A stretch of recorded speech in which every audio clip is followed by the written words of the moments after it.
Oui, à Manchester, le 29 juin 2024. Vous êtes tous cordialement invités. Jolie Moubiala en concert live à Manchester. Centre ukrainien, centre culturel ukrainien à Manchester, à Chitamil.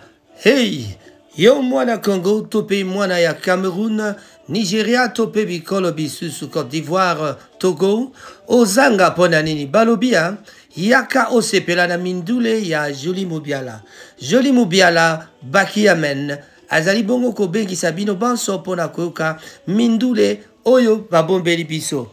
Ah, anniversaire cadeau d'amitié, Isabelle, viva la musique AP, Victoria Eleison. Patata bamama bandeko. Balobia, yo zanga yo nani. Yaka Otala, na sponsoring ya JPM na Norbert Wawa. Balobi, biso banso na concert ya le 29 juin. Indépendance Tchatcha, pour na kusepela indépendance ya Congo. RDC, Balobi, Banamboka Nyonso, Bana Afrique Nyonso, Tosangana. Venez tous nombreux assister au concert live de Jolie Moubiala. Jolie Baki Amen, avec les chansons de Victoria Eleison, Sangoyama Bala Commission, Boyokaka, Ekoye Bala Mokoloana, Bamama Bolingo, hey, Pokozanga Ponanini. Et vous les grandes dames, Bonjour chers amis, vous allez bon Kolanda, chronique des stars, Lélo. On va vous donner des informations en pêle-mêle. Toko pesa information en pêle-mêle. Pona maimazali koleka na Kinshasa na poto et sikanyonso bino bozwami. En tout cas, tozali bon ko émettre à partir ya Manchester, masolo ezali ebele. Mais yambotena kena mosika na mwa minute toko salawa. Tozi mwa ngonga moke po topesa ta mbote na baebanso bakolanda biso. Bon, bozali bokolanda molobe na bino Raphaël Ngoma Tsatsa, Rango TV. Lelo tosali bino na mode radio, donc c'est-à-dire vous ne voyez que ma photo et puis bokoka mongongo nanga. Tokopesa mbote na bae bazali kati na mboka Manchester, tobandi bongo na vieux kisi lola kuna na mboka Bolton. Président Cyril Modogo, Topesi Bambote, Tozaï na Vieux Mangasa, le vieux Patrick Mangasa, toujours en forme na Mboka Manchester. Tozali Bongo na Ndeko Guy Bochar Moulongo, Topesi Bambote Ebele.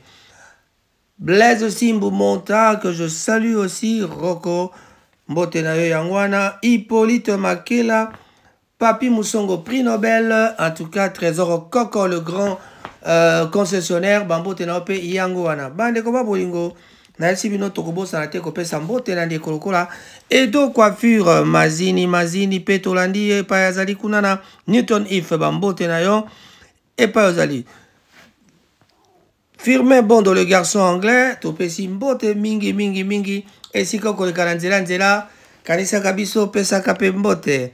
Alors Olanda kape Rango TV tolobi donc JP Sombele, Tolobi Mwana ya Manchester ya Tongo, Tolobi abattoir Masolo Kitoko, Gile Lubi Tobosanyote Emekanda, Wakanda Nabiso Bambote na Yangwana. So na tangi mibale bele bobongo ba mama bolingo tobosani bango po ani ba mama bolingo bazake bele Edwisho Nimba, Claudine Makangila, Nelly Makangila, Mama Timba Musai, Nzuzi Musai, Mama Pasi, to pesi bambote mingi. To tiki kote ora to bosa nene kapaya. Bazali bele ba mama ani, ba mama Agnès, ba Agnès ya Bush, Agnès ya Freddy, ba Agnès on baleke bele. Ah, bongo nani sœur nangai nani. Chantal, mama ya bilamba e bele bambote no yango. En tout cas lelo na kanisi na pesa mbote na bato ya Manchester e bele. Bande ko ba bolingo. Manchester carré toko tala makambo. Et ya ba mbote mususu na suka mais ya mbote na suka ça pesa ba mbote to pesipe papi ya fali un grand bonjour à toi. Voilà pour la ba nouvelle lelo tolobi ke ba news ezali bele na chronique des stars lelo to pesa bino masolo ya fali poupa a zongi déjà na poto avec 3 concerts. Soirée trophée Macabo, un tremplin de jeunes boxeurs. Donc, boxeurs na ngambo ya Kinshasa, baza ko sala bitumba pona ko zwa ba trophée kuna. Maneroba Bolingo, Kinshasa, soirée presque nue, démasquée, arrestation et salamaki na butu à l'obi na butu à l'élo, kangi bana basi na rond-point ba ici quand ba kene ko bina, mais en tout cas na ba tenu moko un peu trop sexy quoi pour ne pas trop parler. Voilà, lancement à Kinshasa du projet Lisanga pour assister na 30 000 déplacés dans les zones de santé na Kwamutu pe na Maluku. Talaka makambo to ba na bino mbala nyonso na Kwamutu pe Maluku déjà ba déplacé bazali. Béton ezali bongo et comme bongo nouvelle solution pour na ko stocker énergie. Toko betela bino masolo wana. Hokatanga à délestage encore loin d'être une solution na ba coupure ya courant. Voilà. Donc délestage ezali solution te.